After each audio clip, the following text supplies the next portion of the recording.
उनका जो ब्रज भाषा से जो प्रेम था, ये दोनों से प्रभावित होकर बचपन से ही ये साहित्य की ओर उन्मुख हुई। भौत दर्शन से जो प्रभावित महादेवी वर्मा जो है प्रभावित जो हो चुकी थी, इस संपूर्ण काव्य में वेदना एवं करुणा का स्वर इसमें प्रधान। जो फूल खिला है वो मुरझा भी जाता है शाम, जो तारे टिमटिमा रहे हैं रात में आकाश पर, वो भी क्या है बुझ जाते हैं।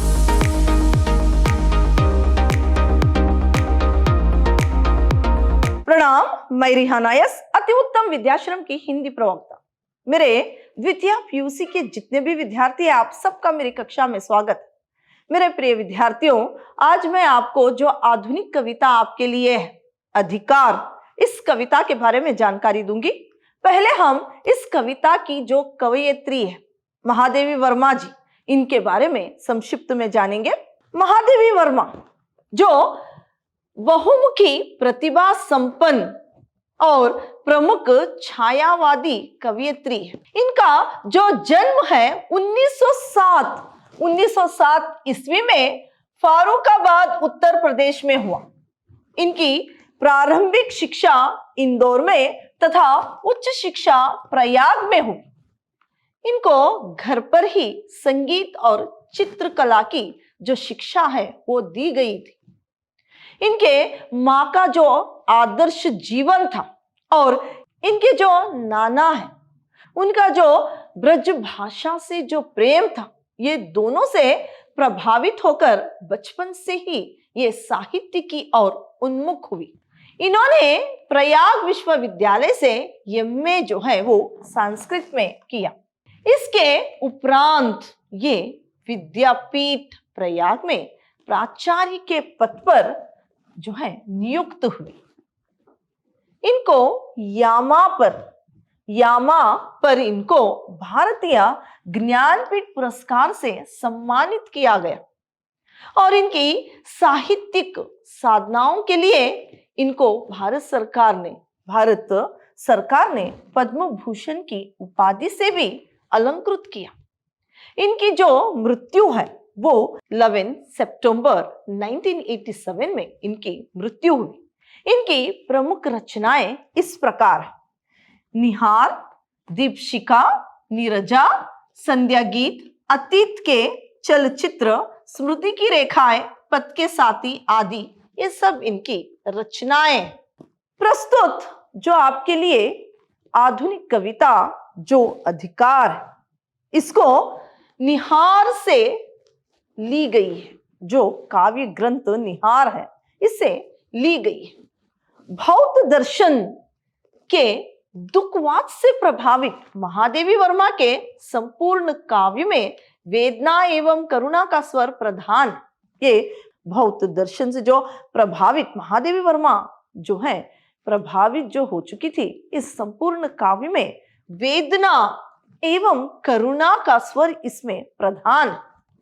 वे कहती है कि जीवन की सार्थकता जो है वो क्या है, कठिन परिस्थितियों से डटकर क्या है मुकाबला करने में, ना कि पलायन करने में यानी भाग जाने में। यानी जीवन की जो सार्थकता है वो परिस्थितियों से डटकर मुकाबला करने में है, ना कि पलायन करने में। और जो प्रकृति में रहे बिंबों को लेते हुए क्या है इसे बताती है, जैसे कि फूल, तारे, बादल, वसंत आदि प्रकृति से अनेक बिंबों का प्रयोग करके कवयित्री ने जीवन के प्रति गहरी आस्था व्यक्त की। ये सारे प्रकृति के बिंबों को लेकर जीवन की जो क्या है, जीवन के प्रति जो गहरी आस्था है उसे यहाँ पर व्यक्त की है। जीवन में वेदना की अनुभूति का महत्व तथा संघर्ष पथ पर निरंतर आगे बढ़ने का संदेश ये कविता देती है। जीवन में चाहे जितनी भी कठिन परिस्थिति क्यों ना आए, उसे डटकर मुकाबला करके आगे बढ़ने का जो संदेश है ये कविता देती है। आपका पहला स्टैंजा जो है वो इस प्रकार: वे मुस्काते फूल नहीं जिनको आता है मुरझाना, वे तारों के दीप नहीं, जिनको भाता है बुझ जाना। इस कविता में कवियत्री जीवन की नश्वरता के बारे में बता रही है। जो फूल प्रांत काल खिलता है, जो कली से फूल बनता है, वो शाम होते ही मुरझा जाता है। और यहां पर आगे वो बताती है कि वे तारों के दीप नहीं, जिनको भाता है बुझ जाना। जो आकाश में रात के समय जो तारे टिमटिमाते हैं, वो तारे जो हैं सवेरा जब होता है वो भी बुझ जाते हैं। सूर्य की प्रकाश जब आता है उस वक्त तारे जो हैं उसके प्रकाश में क्या है, तारों का जो प्रकाश है वो बुझ जाता है। यानी यहां पर बता रही है कि जीवन जो है नश्वर है। जो जन्म लेता है उसे मृत्यु आती ही है।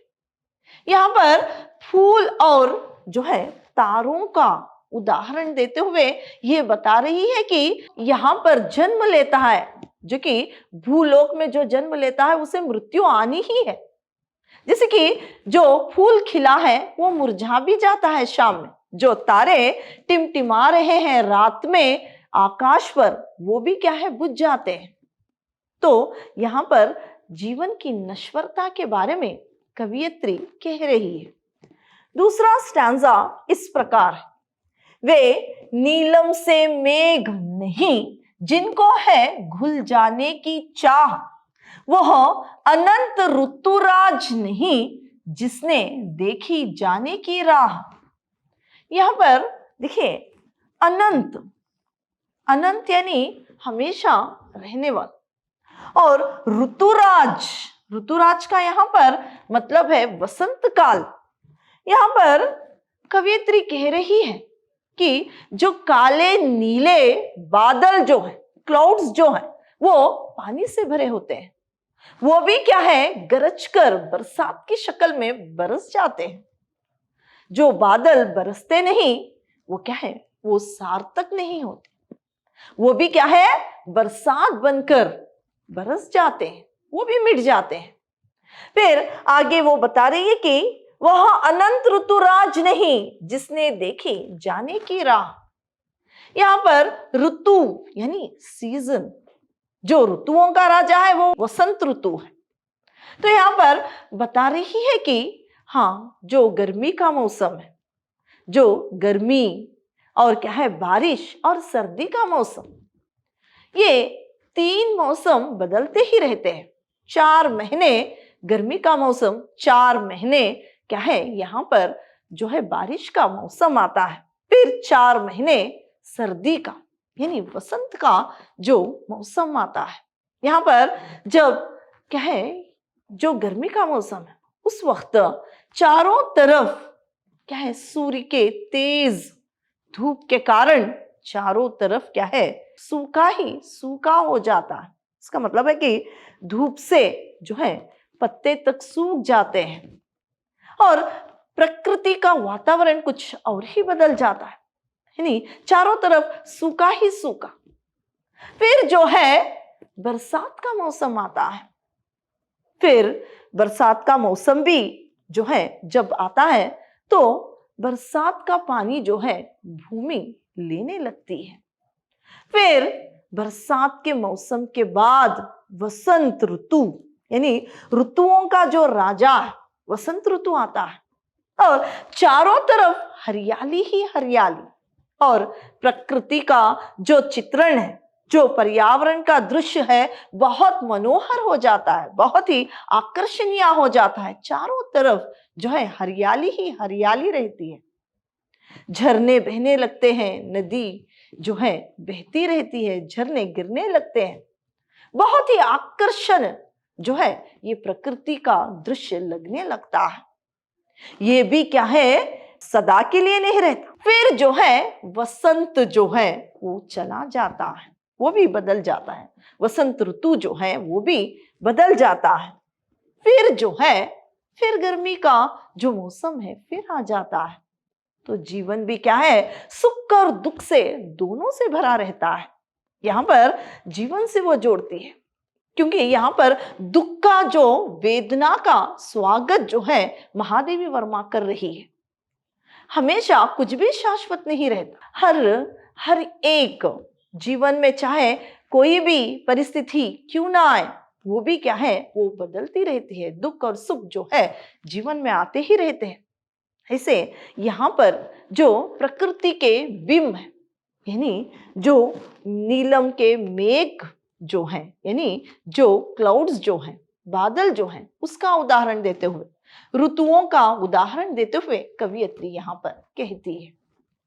आगे का स्टैंजा है इस प्रकार, वे सोने से नयन नहीं जिनमें बनते आंसू मोती, वह प्राणों की सेज नहीं जिनमें बेसुध पीड़ा सोती। नयन यानी आंखें, और यहाँ पर आंसुओं को मोती से जोड़ा गया है। और प्राणों की सेज यानी सेज का मतलब है यहाँ पर शैया, और बेसुध यानी बेसुध का मतलब है अचेत, बेहोश।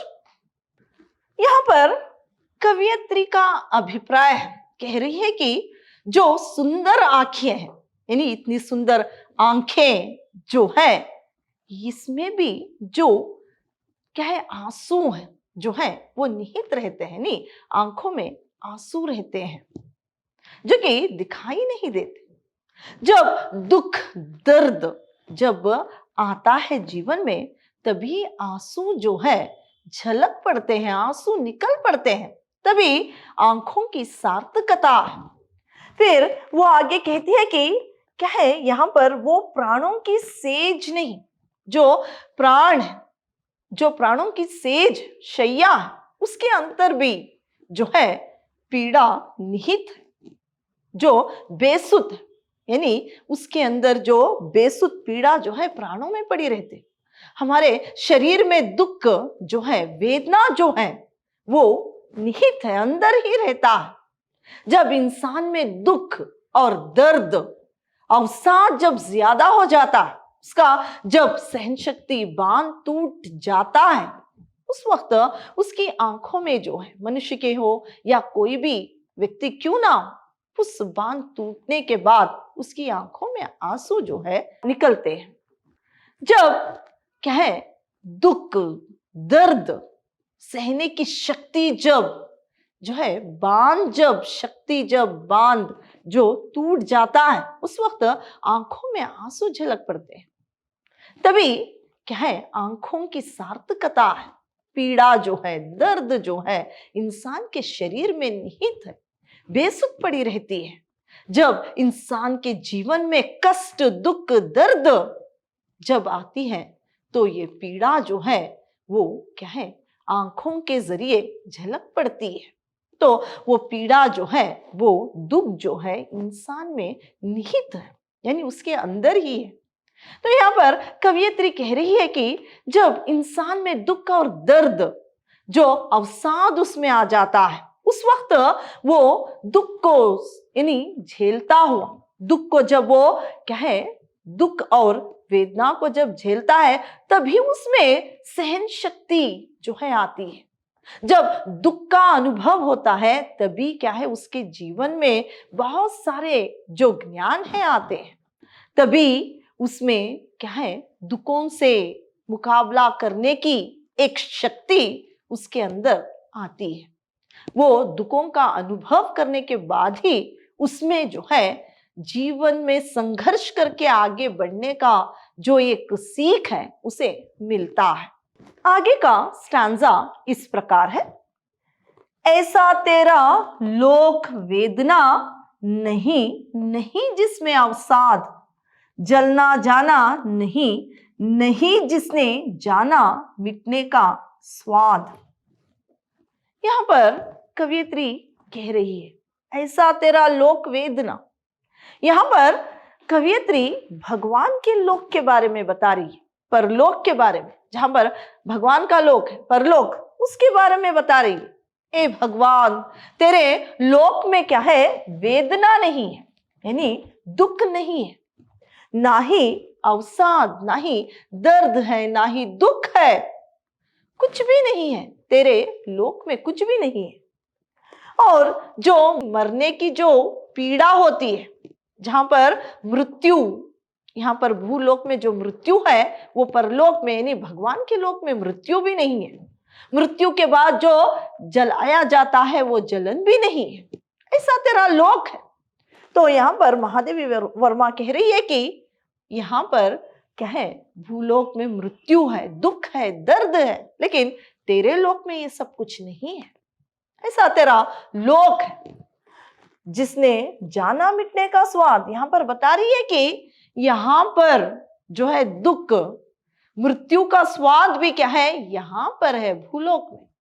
तेरे लोक में तो मृत्यु भी नहीं, दुख भी नहीं, दर्द भी नहीं, पीड़ा भी नहीं है। ऐसा लोक है तेरा भगवान। इस तरह से महादेवी वर्मा जी जो है वो कह रही है। और भूलोक में मृत्यु है, दुख है, दर्द है, ये जो स्वाद है भूलोक में है।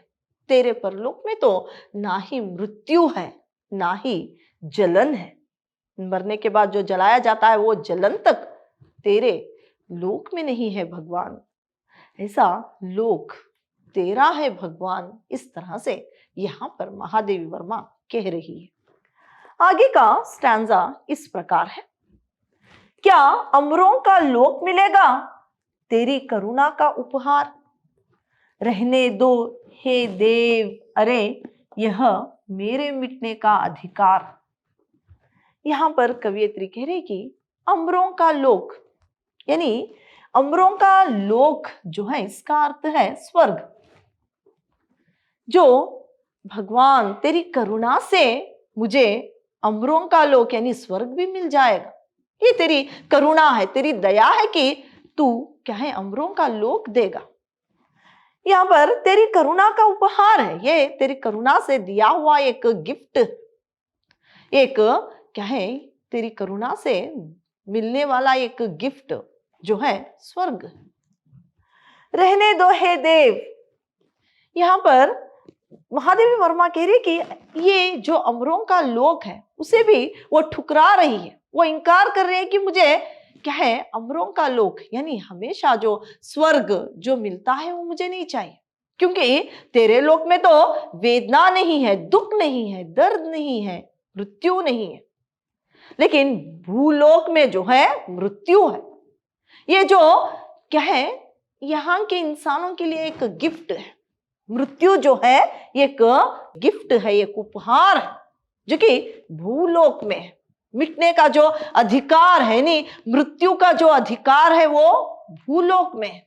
मुझे ये अधिकार चाहिए। यहाँ पर मैं इस भूलोक में दुख, दर्द, मृत्यु को प्राप्त करना चाहती हूँ। ऐसा अधिकार मुझे चाहिए। इस तरह से यहाँ पर महादेवी वर्मा कह रही है। फिर वो कह रही है कि हाँ, इस लोक में जो है दूसरों के दुख से दुखी होना, दूसरों जो दूसरे हैं उनकी सहायता करना, उन पर क्या है ऐसे जो इस लोक में कुछ ऐसे लोग हैं उनकी सहायता करते हुए, दुख को झेलते हुए, दर्द को सहते हुए, परिस्थितियों से डटकर मुकाबला करते हुए मुझे क्या है भूलोक का जो जीवन है वही मेरे लिए प्यारा है, वही मेरे लिए चाहिए, ना कि अमरों का लोक, क्योंकि वहां पर ना तो मृत्यु है, ना ही दुख है, ना ही दर्द है। इसीलिए मुझे अमरों का लोक नहीं चाहिए भगवान। मुझे तो भूलोक में दुख है, दर्द है, अवसाद है, मृत्यु है, जो कि ये एक गिफ्ट है तेरी ओर से। इस भूलोक में जितने भी लोग हैं, जितने भी वस्तु हैं, जितने भी बिंब हैं, ये सब नाश हो ही जाएंगे, क्योंकि जीवन तो शाश्वत नहीं है, नश्वर है। ये भगवान से मिला हुआ एक जो उपहार है मृत्यु, ये मुझे चाहिए। ऐसी एक अधिकार की बात जो है यहाँ पर महादेवी वर्मा कर रही है। जो आपकी कविता थी अधिकार, इतनी ही थी। अगली कक्षा में किसी और पाठ पर चर्चा करेंगे। धन्यवाद।